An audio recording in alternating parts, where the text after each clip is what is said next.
जब भी किसी कंपनी में कोई जॉब रिक्वायरमेंट निकलती है और आपको अगर वो जॉब में अप्लाई करना है तो आपके पास में एक प्रॉपर रिज्यूमे होना चाहिए, एक प्रॉपर पोर्टफोलियो होना चाहिए।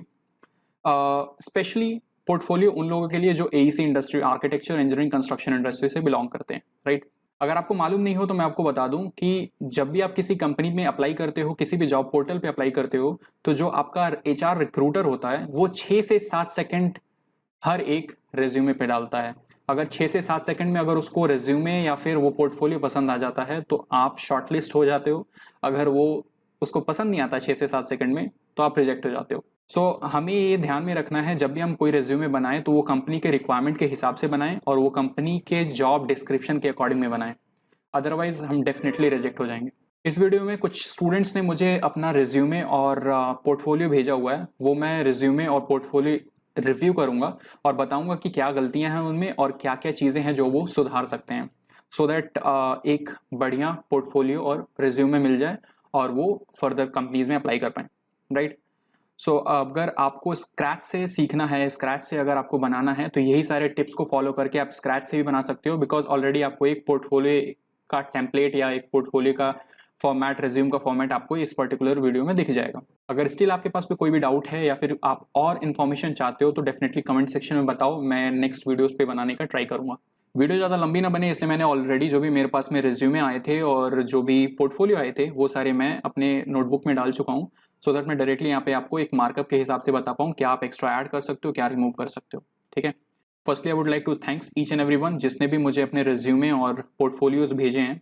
मैं सारे रिज्यूमे और पोर्टफोलियो तो नहीं ऐड कर सकता इस पर्टिकुलर वीडियो में क्योंकि वीडियो बहुत लंबी बन जाएगी, बट डेफिनेटली नेक्स्ट वीडियो अगर मैं जब भी कोई बनाता हूँ रिगार्डिंग पोर्टफोलियो और रिज्यूमे और मुझे ज़रूरत पड़ती है रिज्यूमे की, तो डेफिनेटली आपके रिज्यूमे इसमें इंक्लूड ज़रूर करूँगा। So hi everyone, my name is Miraj और आप देख रहे हैं फिजिटल शिक्षक। अगर आप चैनल पे पहली बार में आ रहे हो तो चैनल को ज़रूर सब्सक्राइब करना और वीडियो को लाइक करना अगर पसंद आती है तो, और शेयर ज़रूर करना, सो दैट मैं ऐसे ही वीडियो कंटेंट और ट्यूटोरियल्स बनाता रहूं और आपके पास में नॉलेज शेयर करता रहूं। So without wasting any time let's get started. तो मेरे पास में सबसे पहले एक रिज्यूमे आया हुआ है। ये रिज्यूमे है विशाल का।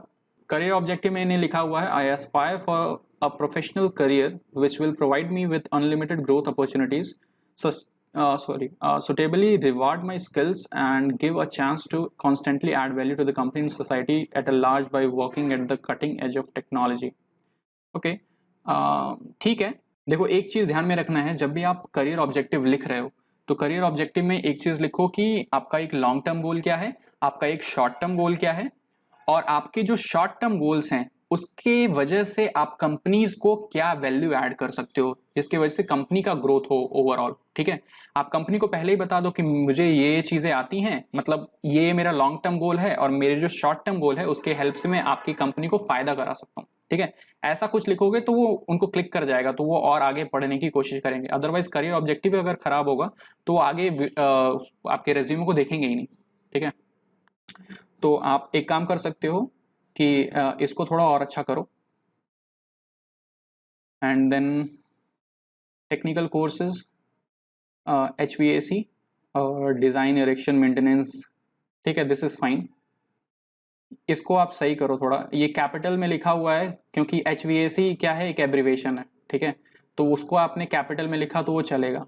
ऑटोकैड एब्रीवेशन नहीं है, ऑटोकैड में ऑटो जो है AUTO ये छोटा होता है, मतलब स्मॉल केस में होता है, और कैड होता है वो अपर केस में होता है, ठीक है। उसको थोड़ा सही करो, ये सारी चीज़ें थोड़ा। और आपने जैसे HVAC में कुछ आपने पॉइंट्स लिखे हुए हैं, वैसे इसमें भी अगर पॉइंट्स लिखोगे तो वो ज़्यादा बेटर होगा।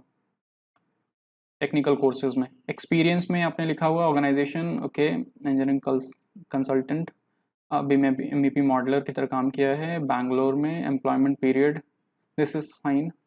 आप यहाँ पे 18/5 और 2017 ऐसे लिखा है तो आप ऐसा लिख सकते हो, 18th मई ऐसा करके डालो, ऐसा करके कुछ डालो, या फिर 18th लिखने की ज़रूरत नहीं है, आप डायरेक्ट यहाँ लिखो May 2017 टू लाइक June 2021, ऐसा करके कुछ लिखोगे तो वो ज़्यादा बेटर होगा।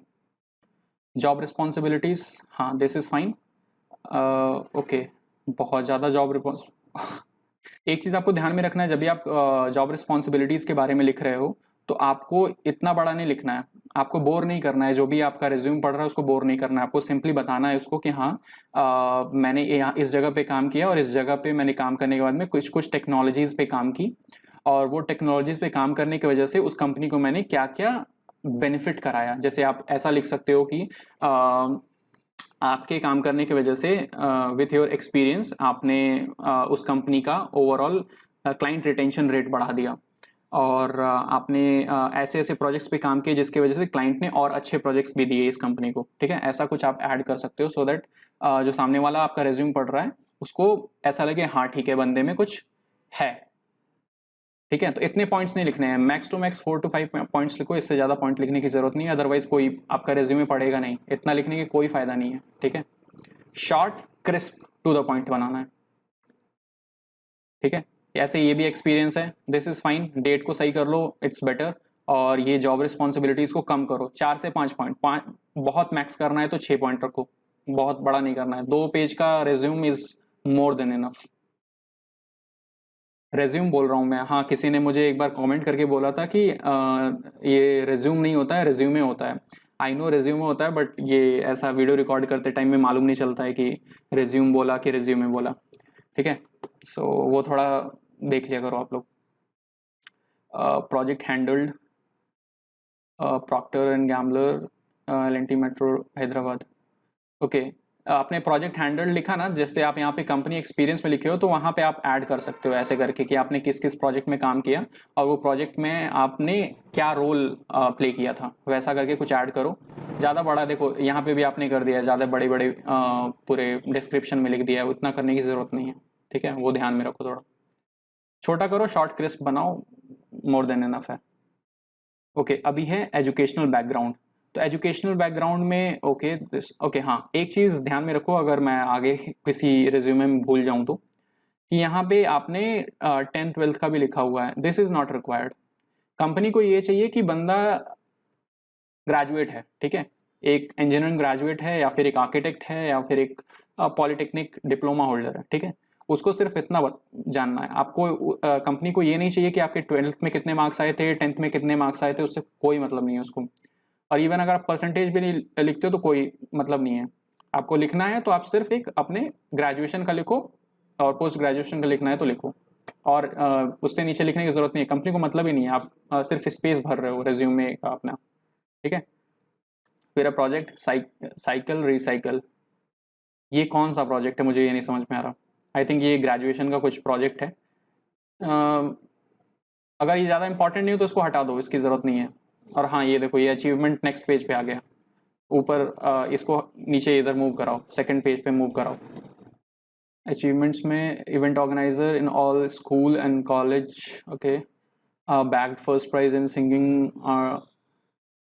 अचीवमेंट्स में देखो ऐसी चीज़ लिखो ना, अगर achievements these are extra curricular activities. ठीक है, अचीवमेंट्स में ठीक है आपने लिखा है, यहाँ पे लिखा हुआ है इवेंट ऑर्गेनाइजर हो, that is not an achievement. First prize ये पाया है, ये सब अचीवमेंट है, बट ये अचीवमेंट आप ऐड कर सकते हो, 2 4 अचीवमेंट ऐड करो, ज़्यादा करने की ज़रूरत नहीं है। और अगर कुछ टेक्निकल अचीवमेंट्स हैं, किसी सब्जेक्ट में आपके अच्छे मार्क्स आए हैं या फिर किसी कॉम्पिटिशन में अपने आपका अच्छा रैंक आया है ऐसा करके, तो वो आप अचीवमेंट्स में ऐड कर सकते हो, दैट इज़ फाइन। बट ये ज़्यादा नहीं ऐड करना है, ये एक्स्ट्रा करिकुलर एक्टिविटीज़ में सिंगिंग और रनिंग और ये सब चीज़ उसमें आ जाती हैं। तो आप ठीक है 2 पॉइंट लिखो, बट ज़्यादा नहीं लिखना है इसमें। एक्स्ट्रा करिकुलर वही चीज़ हो जाएंगी, आप यहाँ से हटा सकते हो इसको। फिर आता है पर्सनल डिटेल्स। पर्सनल डिटेल्स में आपने नहीं, इसकी ज़रूरत नहीं है। ठीक है, this is not required at all, शादी के लिए नहीं भेज रहे हैं, है ना, कि आपको आप मैरिटल स्टेटस क्या है, आप क्या है क्या नहीं करना है। Passport details, this is not also not required. अगर किसी कंपनी को चाहिए होगा तो वो खुद आपसे मांग लेगा कि आपका पासपोर्ट डिटेल भेजो नहीं भेजो करके, आपको रेज्यूम में नहीं लिखना है। ठीक है, ये बहुत ही प्रिवेसी वाली चीज़ें होती हैं आपको, क्योंकि आप एक कंपनी में रेज्यूमे सिर्फ नहीं भेजते हो, आप कम से कम 50 कंपनी में भेजते हो अपना रेज्यूमे, और कहीं एक जगह सेलेक्ट होते हैं तो नहीं होते हो, right.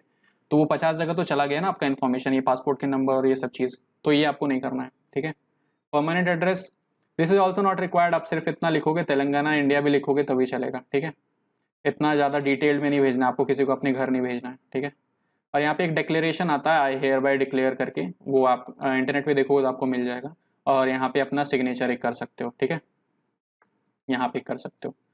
So this is what आपके रिज्यूमे में दिखेगा। शॉर्ट एंड क्रिस्प बनाओ, ज़्यादा और डिटेल में बनाने की ज़रूरत नहीं है, ठीक है। नेक्स्ट देखते हैं। उन्मेष कुशवाहा, ठीक है, यहाँ पे ईमेल आईडी वगैरह लिख दिया, this is fine. Career objective, to begin my career at well liked and well reputed institute and achieve good progress in my career through all my best subject knowledge and great teaching efforts. Okay, अगर आप किस चीज़ के लिए apply करना चाहते हो, बिम के लिए अगर करना चाहते हो, so this is not required यार, है ना। आप ये वेल रेप्यूटेड इंस्टीट्यूट में, कहाँ इंस्टीट्यूट में नहीं जाना, आपको फॉर्म में जाना है, ठीक है। इसको थोड़ा क्लियर करो। और इससे कहीं मालूम नहीं चल रहा है कि आपके लॉन्ग टर्म गोल क्या है, शॉर्ट टर्म गोल क्या है। उससे थोड़ा, जैसे मैंने आपको पहले बताया ना, वही चीज़ यहाँ पे फॉलो करो। सिमिलर चीज़ यहाँ पे भी है कि ये 10-12 का नहीं चाहिए, ज़रूरत ही नहीं है उसका। टेक्निकल स्किल्स में ऑपरेटिंग सिस्टम, ओके। देखो वही सेम चीज़ है, मैंने सबसे पहले बताया कि आपको सबसे पहले जॉब डिस्क्रिप्शन देखना है। किसी भी कंपनी का अगर कोई भी आता है जॉब रिक्वायरमेंट, तो जॉब डिस्क्रिप्शन देखो कि उस कंपनी को क्या क्या चाहिए जिसको वो हायर करने वाला है। उसके हिसाब से अपना रिज्यूमे को थोड़ा पर्सनलाइज करो। जैसे अगर आपको बिम के लिए जाना तो ये विंडोज ऑपरेटिंग सिस्टम लाइनक्स इसकी ज़रूरत ही नहीं है, ठीक है, तो आपको ये ऐड करने की ज़रूरत ही नहीं पड़ेगी उसमें, तो ये आप हटा सकते हो। Programming language, this is fine, क्योंकि बिम में जब आप डायनामो या फिर ऑटोमेशन में जाते हो तो कहीं ना कहीं सी लैंग्वेज की जरूरत नहीं पड़ती है, पाइथन की जरूरत पड़ती है, बट प्रोग्रामिंग लैंग्वेज अगर आपको आता है तो एक प्लस पॉइंट रहता है, so this is fine. Engineering software, BIM, AutoCAD, okay. BIM is not a software, इसको हटाओ यहाँ से। अगर आपको लिखना है इंजीनियरिंग, यहाँ पे इंजीनियरिंग सॉफ्टवेयर मत लिखो, यहाँ पे स्किल्स लिख सकते हो, ठीक है। स्किल्स लिखो, वहाँ पे आप बिम लिख सकते हो। ऑटो कैड, ये डबल डी नहीं होता है, ऑटो कैड होता है, CAD कैपिटल D होता है। स्टैट प्रो की भी स्पेलिंग चेक करो, ये भी गलत है। ये स्पेल चेक बहुत इंपॉर्टेंट होता है, वो भी ध्यान देना है। Primavera, Revit, architecture, 3D modelling, estimation, आपको क्या क्या आता है वो चीज़ें लिखी हैं, दिस इज ओके, ठीक है, दिस इज फाइन। मॉडलिंग की स्पेलिंग, बिम मॉडलिंग में डबल एल नहीं होता है, सिंगल एल होता है। इंजीनियरिंग टूल्स, क्या करोगे आप बिम में जब जा रहे हो, तो आप साइट नॉलेज चाहिए सिर्फ आपको ये सारे ऑटो लेवल, थियोडोलाइट और इसकी ज़रूरत नहीं है अभी, तो आप इसको हटा सकते हो। Vocational training, okay, diploma in building design public, okay, this is fine, ये चलेगा। ये ये जो आपने डेट लिखा हो ना, इसको एग्जैक्ट डेट लिखने की ज़रूरत नहीं है। जैसे 11 जून लिखा हुआ है, आप डायरेक्ट लिख सकते हो जून टू जुलाई 2016 और June to July 2016, something like that. तो ज़्यादा एग्जैक्ट डेट लिखने की ज़रूरत नहीं है, उससे थोड़ा रेज्यूम अच्छा लगता है देखने में। एक्सपीरियंस, एक्सपीरियंस में आपने लिखा हुआ है 2 years of experience in road construction projects at SS construction. ऐसे लिखो ना, सबसे पहले ऐसा लिख दो कि एक्सपीरियंस ऊपर लिख दिया आपने, यहाँ पे कंपनी का नाम लिख दिया SS कंस्ट्रक्शन, ठीक है। उसके नीचे में आप कुछ पॉइंट्स ऐड कर दो कि उस कंपनी में आपने काम करने के बाद में उस कंपनी को आपने क्या वैल्यू ऐड किया उस कंपनी में, ठीक है। आपने क्या इम्पैक्ट डाला, आपने किस किस डिपार्टमेंट में काम किया, उस डिपार्टमेंट में क्या हेल्प की आपने, ठीक है। वो चीज़ें लिखोगे, 2-4 पॉइंट लिखो, हो जाएगा कंप्लीटेड। 2 एक्सपीरियंस है आपके पास में, वैसे करके ऐड करो। डिज़ाइन प्रोजेक्ट्स, अगर आप फ्रेशर हो तो it's fine. Design the map of merit institute of engineering, एक कैपिटल में मत लिखो इसको, अगर लिखना है तो एक कोट्स में डाल दो, अगर लिखने का मन है अगर आपको तो। अगेन ये स्पेलिंग चेक करो, अदरवाइज प्रोजेक्ट में ये डालने की ज़रूरत नहीं है, चलेगा।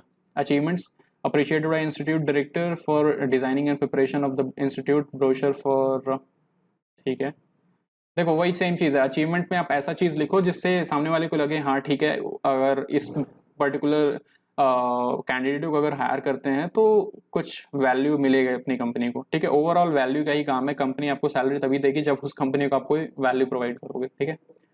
ये दिस डजंट सीम्स रेलेवेंट, पहला वाला पॉइंट।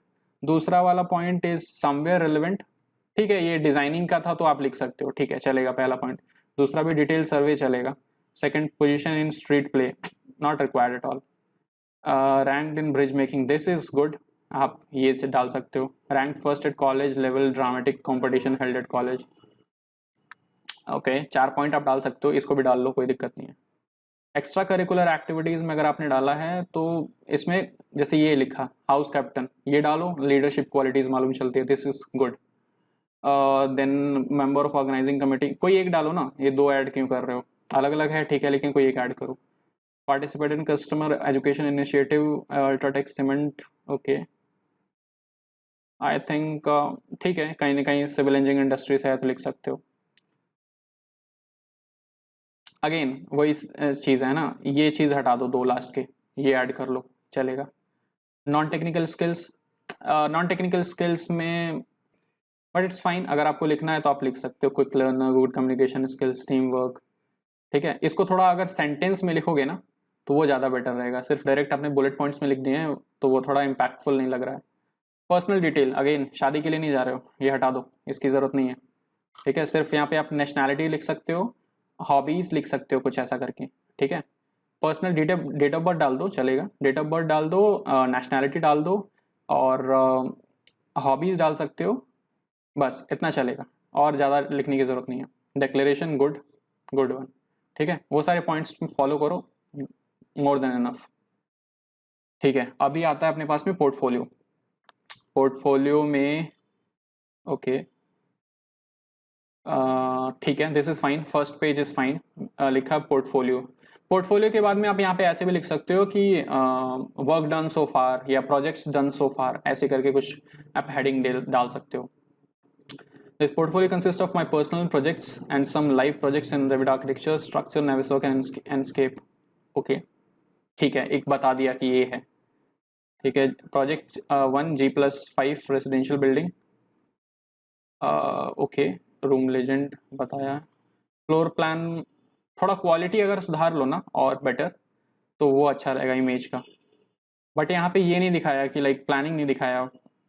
ओके, टिपिकल प्लान्स है, सेक्शन में दिख रहा है, एलिवेशन में दिख रहा है, ठीक है, चलेगा। आप इसको थोड़ा हेडिंग को और बड़ा कर लो और यहाँ पे प्रोजेक्ट 1 डाल के ऐसा करके कुछ डालो तो बेटर रहेगा। This is fine, fine, views भी अच्छे हैं। एंडस्केप का अगर ये ट्रायल वर्जन यूज़ किया है, इसको हटा सकते हो तो गुड, अदरवाइज कोई बात नहीं, चलेगा ये भी। प्रोजेक्ट 2 ऐसा ही एक बड़ी हेडिंग डालो प्रोजेक्ट 2 करके, और ये व्यू जो बना है इसको थोड़ा और बड़ा कर लो तो बेटर रहेगा। अगेन एंडस्केप का एक व्यू डाला है, एक बड़ा हेडिंग डाल दो ना, रेंडर इमेजेस करके। मैं आपको एक फाइनल एक और दिखाऊंगा, वीडियो बहुत लंबी बन रही है बट स्टिल चलो मैं आपको बताऊंगा एक बेटर तरीका, ठीक है। रेंडर व्यूज़ डाल दिए, रेंडर व्यूज़ बहुत सारे रेंडर व्यूज़ डाल दिए। स्टारबक्स कैफ़े, ठीक है। प्रोजेक्ट 3, इसमें अगेन आपने वो एक जो रेक्टेंगल डाला ऊपर में ना ऐसा, वो आउटलाइन ही डाला, तो वो चीज़ आपको देखना है, एक टिपिकल लगना चाहिए, ठीक है। स्टारबक्स कॉफ़ी, ठीक है, आपने एक सेक्शंस वगैरह दिखा दिए। This is fine, this is fine, this is also fine, okay. This is what is this, पता नहीं है ये डिज़ाइन में है ऐसा, एक मिनट,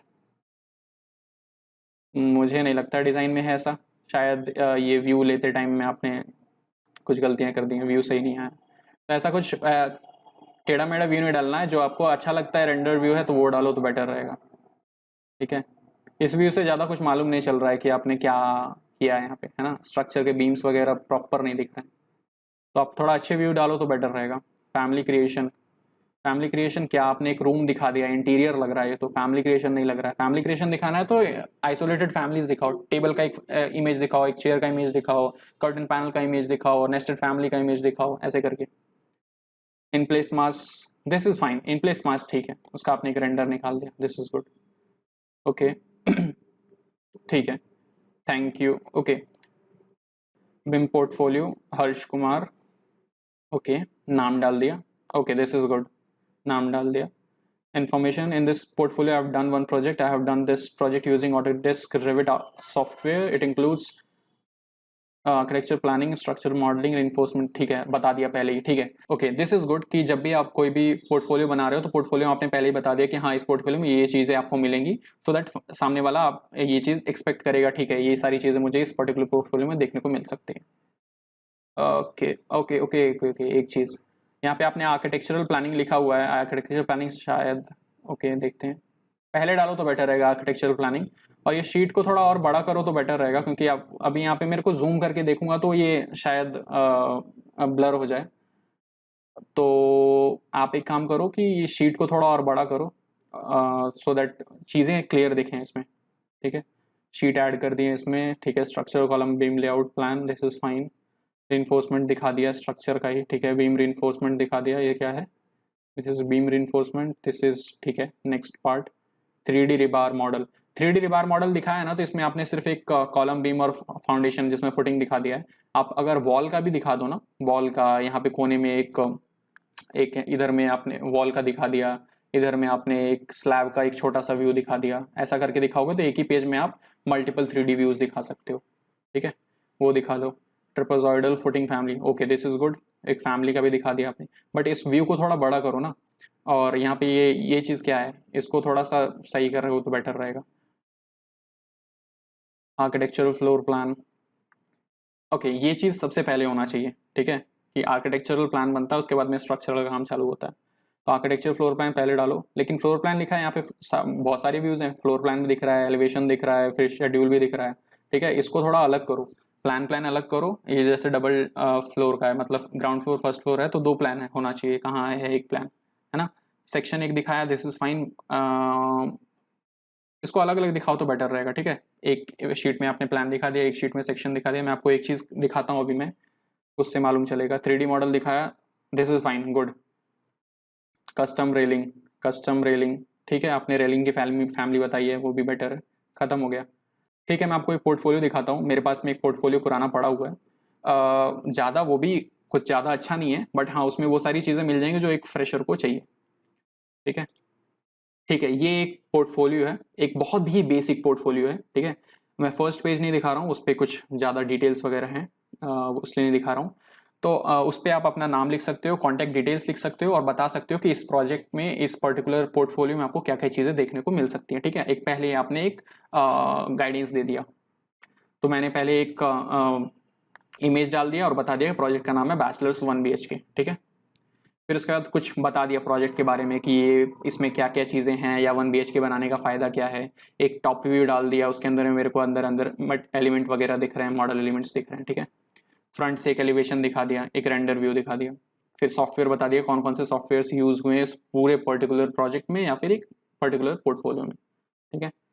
एक प्लान बता दिया, सबसे पहले बेसिक कैड का प्लान है, फिर रिविट डिज़ाइन एंड ड्राइंग्स। फिर उसके बाद से अब शीट्स वगैरह दिखा रहे हैं कि ये स्ट्रक्चरल मॉडल है, स्ट्रक्चरल मॉडल में आपको ये सारे कॉलम, बीम और फाउंडेशन या फ्लोर दिख जाएंगे, और फ्लोर प्लान का भी एक प्लान 2D प्लान भी दिखा दिया, ठीक है। देन अगेन ऐसा ही करके सेक्शंस दिखा दिया, एलिवेशंस दिखा दिया सब शीट्स पे, north elevation, south elevation, east west, ये दिखा दिया, ठीक है।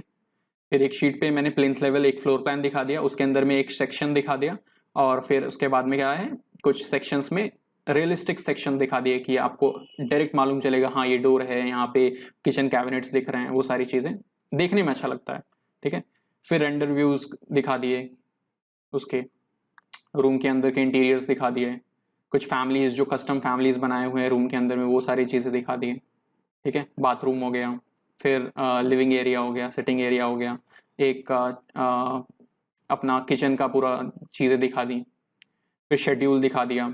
तो पूरा प्रोजेक्ट मालूम चल जाएगा कि प्रोजेक्ट में ये सारी चीज़ें आप करना जानते हो। बेसिकली कंपनी को ये मालूम होना चाहिए, जो भी आपका रेज्यूमे या पोर्टफोलियो देख रहा है उसको ये मालूम होना चाहिए कि आपको क्या क्या चीज़ें आती हैं, क्या क्या चीज़ें आप कर सकते हो प्रोजेक्ट के अंदर में, इंप्लीमेंट क्या कर सकते हो, ठीक है। 45D सिमुलेशन दिखा दिया इसमें, कि नाविसवर्क में कुछ स्क्रीनशॉट्स वगैरह दिखा दिए, नाविसवर्क में टाइमलाइनर दिखा दिया, क्लैश डिटेक्शन कैसे किया हुआ है वो दिखा दिया, ठीक है। फैमिली क्रिएशन में दिखा दिया कि कैसे कैसे फैमिलीज बनाए हुए हैं, ठीक है। फिर इल्यूमिनेंस एनालिसिस, अगर आपको मालूम है कि डेलाइट एनालिसिस कैसे होता है, वो चीज़ आप करके दिखा सकते हो। फिर कुछ और एक्स्ट्रा प्रोजेक्ट्स किए हुए हैं, वो चीज़ आप उसके इमेज दिखा सकते हो, एक ही पूरे पर्टिकुलर शीट पे, एक पूरे सारे शीट्स दिखा दो, सारे प्रोजेक्ट्स एक ही पर्टिकुलर शीट पे दिखा दो, ठीक है। फाइनल लिख दो, thank you, hope you like the work, या फिर अपना यहाँ पे आप डायरेक्ट कॉन्टैक्ट लिख सकते हो, नीचे लिख सकते हो कि open for BIM positions, junior BIM positions, ऐसे करके लिख सकते हो। तो ये था पूरा रिव्यू, ठीक है।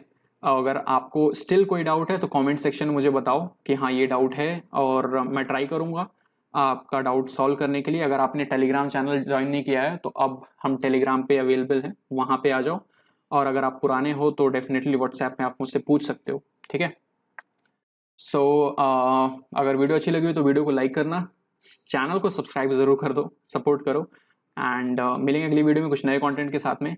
तब तक के लिए keep learning, keep watching digital Shikshak. Thank you.